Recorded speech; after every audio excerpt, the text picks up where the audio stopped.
Now here, this is a very important hadith for us today. From Mustawrid radiallahu anhu, he said, one version of the narration is from al-Mustawrid al-Qarashi عند Amr ibn al-As.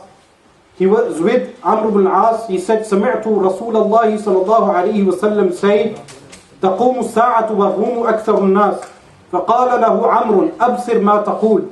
قال أقول ما سمعت من رسول الله صلى الله عليه وسلم.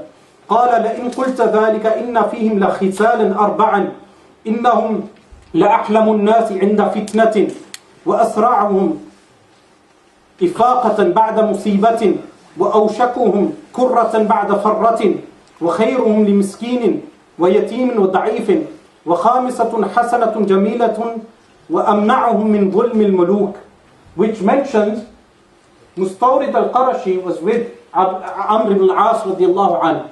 They were both companions radiallahu anhum. He said, I heard the Messenger of Allah sallallahu alayhi wa sallam say, the last hour would come when the Romans would form a majority amongst people. Now the word ar-Rum refers to Europe. So the modern translation of that would be when Europe would form a majority. Now this would mean that they would become a great power. And two powers are coming. World, global powers. One we will cover after this, and one is the state of Europe. Europe is the state to look out for. He states, this reached Amr radiallahu anhu, and he said, what are these ahadith which have been transmitted from you and which you claim to have heard from Allah's Messenger sallallahu alayhi wasallam? Because this companion was surprised, and he said, Mustawrid said to him, I stated only that which I heard from the Messenger of Allah sallallahu alayhi wasallam. Then Amr radiallahu anhu said the following. This is his statement. If you state this, it is true, for they have the power of tolerance. They have power of tolerance.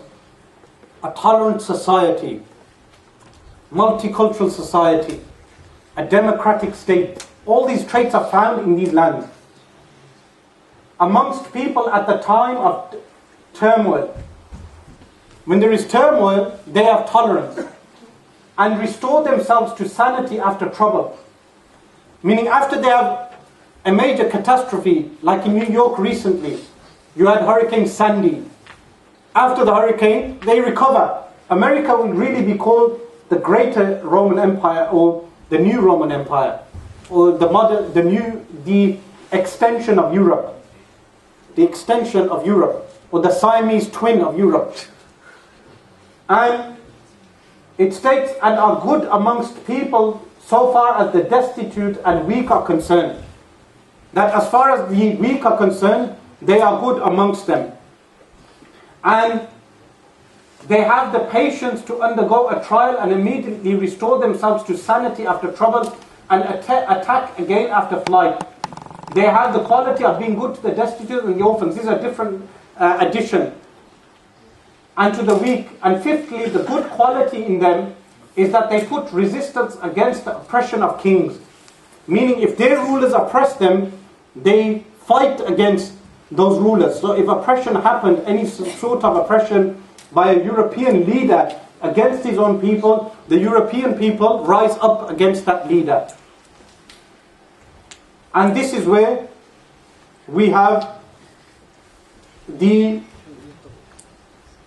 hadith on the end of times, that after al-Imam al-Mahdi radiallahu anhu will appear, in the 7th year of his rule, there will be a major war. That is the al-Malhamatul Kubra, the major Armageddon, which will happen in the 7th year of the rule of al-Imam al-Mahdi radiallahu anhu.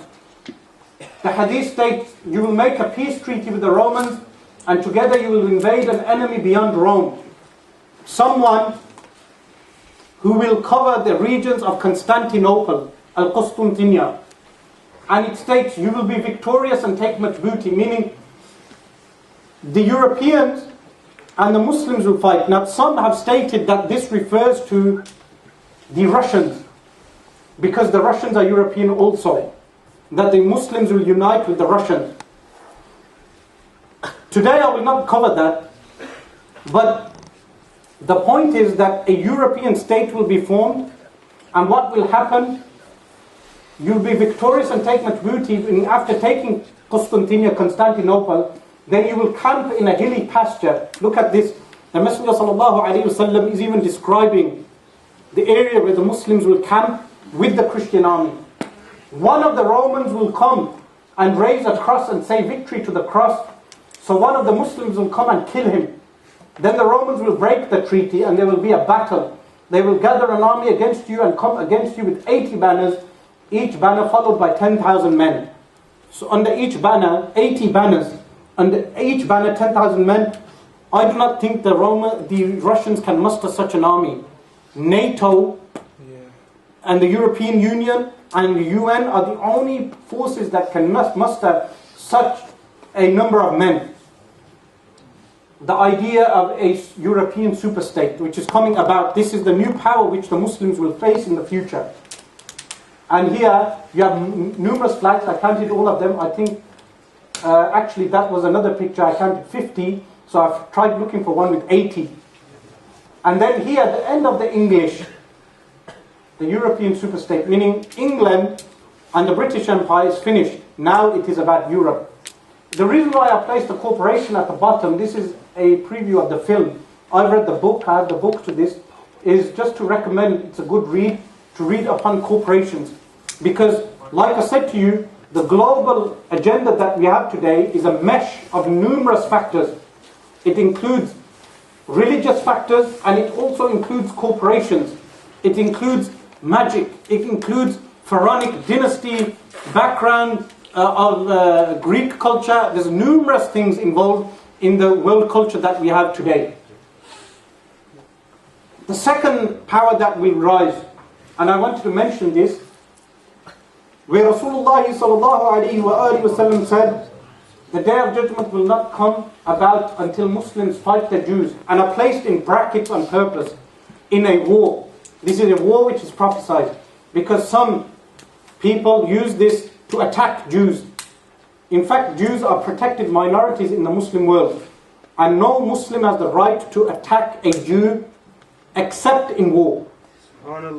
Except in war. And in this country, we are not at war with the Jews in this country. So the context, this is misconstrued by, unfortunately, some Muslims and taken out of context by EDL, English Defence League, and other organizations. This will take place in war. So this war will take place in the time of al-Imam al-Mahdi, but note the following. One of the signs of the Day of Judgment is Fathu Bayt al-Maqdis. Fathu Bayt al-Maqdis is one of the signs of the Day of Judgment. That al-Imam al-Mahdi radiallahu anh will appear as a power and take over the Al-Hijaz region, Western Arabian Peninsula, and then will make al-Bayt al-Maqdis his capital. He will conquer and take back al-Bayt al-Maqdis from the Jews. After this, he will sign a treaty with the European powers, and that they together will invade an enemy beyond Constantinople and take over Constantinople, which is Constantinia. After that, in the 7th year of Imam Mahdi's rule, after 7 months, Dajjal will appear. When Dajjal will appear, Dajjal will take all the cities of the world, city by city, except Makkah al-Mukarramah, al-Madinah al-Munawwara, and regions of Syria. Regions, including Mount Tur and parts of Damascus and al-Bayt al-Maqdis, where al-Imam al-Mahdi will be, because that will be his capital. And according to some narrations, some say Damascus. There's a difference of opinion on this, which we'll cover some other time. But whichever one of the two, when Sayyiduna Isa alayhi salam will descend, after that this war will take place. So this is positioning that war at that time. And it states, during the war, the Jew will hide behind stones and trees. The stones and trees will say, O Muslim, O Abdullah, there is a Jew behind me, come and kill him. Only the box-thorn tree would not do that because it is one of the trees of the Jews. Box-thorn tree is gharqad, and it is this tree. This tree. And here you have Benjamin Netanyahu planting one of those trees in Israel, which is occupied Palestine, the box-thorn tree. And that is the actual box-thorn tree. So it is being planted now, currently throughout Israel. And the real tree of the Muslims is the tree of Zaytun, which is the olive tree. Now we come to an interesting point, which is regarding Nahr al-Furat, Euphrates River. And regarding Euphrates River, Rasulullah sallallahu alayhi wa alihi wasallam foretold that the Euphrates River will go dry. And this sign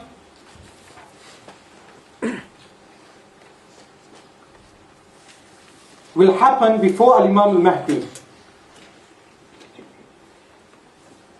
Before al-Imam al-Mahdi, this is one of the signs. Now, al-Isha'a li-Ishrat as-Sa'a of al-Barzanji, he mentions the signs which will happen before al-Imam al-Mahdi radiyallahu anhu.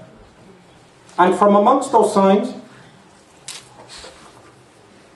and these are the signs which we need to analyze today, because these signs will happen before his appearance. It states, فَمِنْهَا أَنَّهُ يَنْشَقُّ الْفُرَاتُ فَيَنْحَسِرُ عَنْ جَبَلٍ مِّنْ ذَهَبٍ. From amongst those signs is that the Euphrates River will uncover a mountain of gold.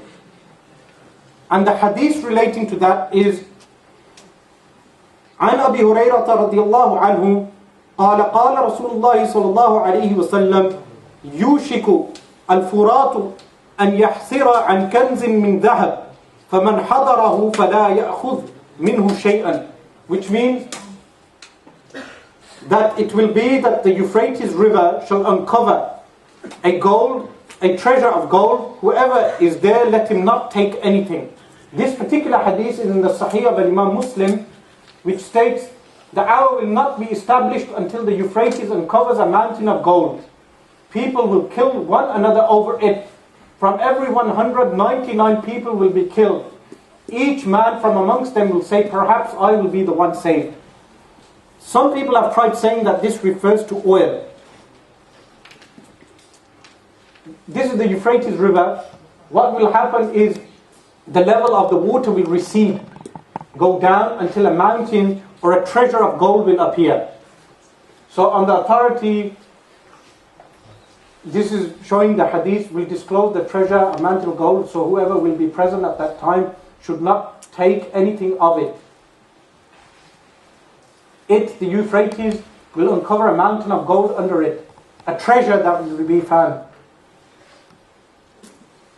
So this is gold panning in Iraq. People are looking for gold now in Iraq, in the modern age.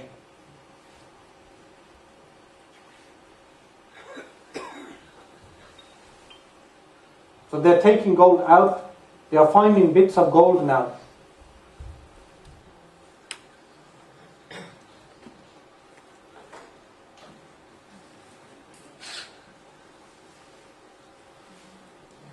This is the sides of the Euphrates River drying. When this will be uncovered, gold will appear, literally. As you can see, he mentions, this man talks about the gold.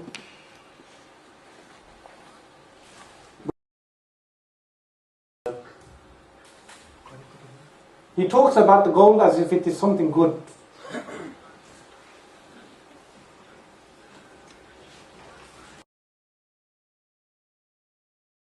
Then you have this video showing that the Euphrates is drying currently. This video. This is showing us today that the Euphrates has started to dry.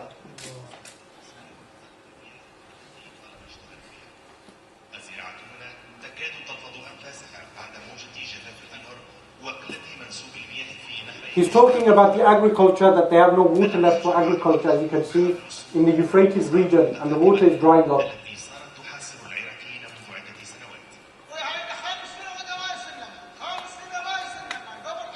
He's talking about 5 years ago that the water started rising.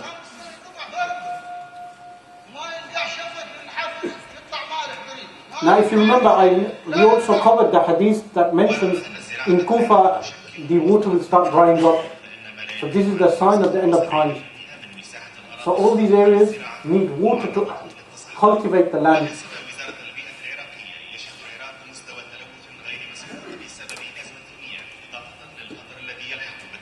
Okay, that's sufficient. Okay, now what some people have tried saying is that what's meant by this hadith is oil. And because oil will be traded in for gold, or should be traded in for gold, and they mentioned Malik Faisal, that Malik Faisal traded in Saudi oil, or we will say oil of Jaziratul Arab, in exchange for US dollars, when in reality the oil was worth gold. And they give this interpretation. So this is written by me. I wrote, some researchers have suggested that the gold referred to in the narration is a metaphor for the oil reserves in the Middle East. They have based their observation on the terming oil as black gold and the many wars that have taken place over oil fields in modern history. The following are some points for one to reflect upon reading this narration. First point, the oil fields do not exist within the depths of the Euphrates. You don't find oil fields in the Euphrates River. And neither has the Euphrates uncovered oil fields. Every war that has transpired has not occurred over oil fields in the Euphrates. Now remember, the hadith states, from every 100, 99 will die. That type of war has not taken place. In terms of linguistics, adopting a metaphorical meaning within the Arabic language is impermissible when there is no apparent allusion towards that meaning. The term black gold was coined many years after the prophecy. So they say gold means black gold, therefore that is what is meant. But the fact is that you don't find oil near the Euphrates River, and neither is the term black gold used for actual for oil in the time of the Messenger ﷺ. The prophecy specifies the Euphrates, yet in neighboring Arab nations there is more oil than there is in the vicinity of the Euphrates.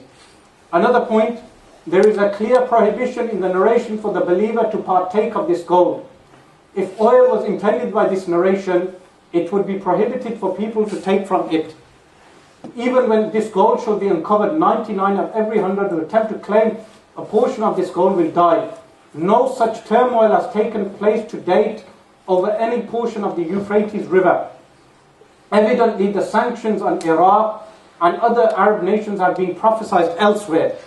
I mentioned that the sanctions, the hadith and the sanctions we have covered, they have been mentioned elsewhere, that the food and the currency will not get into Iraq. So for someone to say this refers to the sanctions on Iraq, it cannot be, because the sanctions have been mentioned elsewhere. As well as the pillaging, plunder and colonization of those lands. But the prophecy regarding the Euphrates is an event yet to transpire. Point F. There are other prophetic traditions which categorically mention the discovery of oil and other precious minerals with no allusion toward the gold of the Euphrates and the ensuing bloodshed. In past times, people discovered oil reserves, but never has there been an event as the one described in the hadith of the Euphrates River, meaning this event hasn't taken place yet. Abdullah bin Amr radiallahu anhuma reports, now this hadith is in the Mustadrak of Imam al-Hakim, many precious minerals will be discovered. A precious mineral will be found near the Hijaz, and I wrote in the Western Arabian Peninsula. The most vile of people will come to it. It will be called Far'un. The name of this oil will be Far'un. Now this term Far'un is a term used by some of the dialects of that region for that oil, as you find in the dictionaries. While extracting the mineral, they will uncover gold.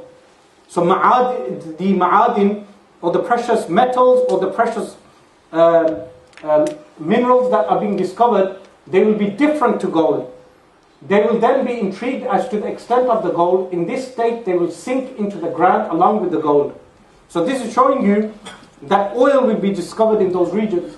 In another hadith narrated by Imam Ahmad and Abu Ya'la in his Musnad, minerals will be discovered, and the most evil of creatures the most evil of creatures, shirarul khalq, will go to them. And we have witnessed ourselves that oil, the monopoly of oil in our age is by shirarul khalq.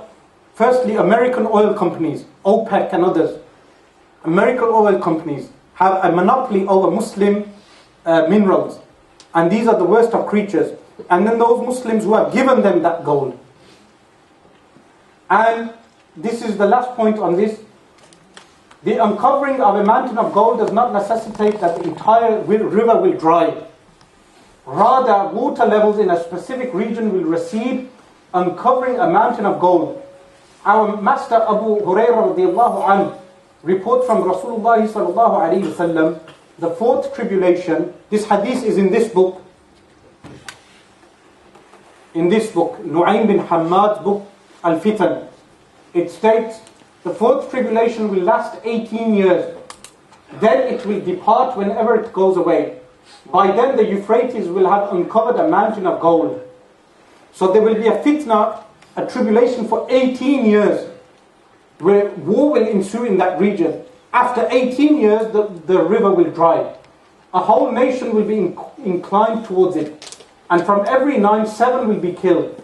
Ka'ab radiallahu anhu reports there will be a huge gathering of people at the Euphrates in the Syrian region, or just after it. So the region between Syria and Iraq. The people will kill over wealth. From every 9, 7 people will be killed. This will happen after terrible destruction. So firstly, terrible wars will take place for many years until this sign is fulfilled.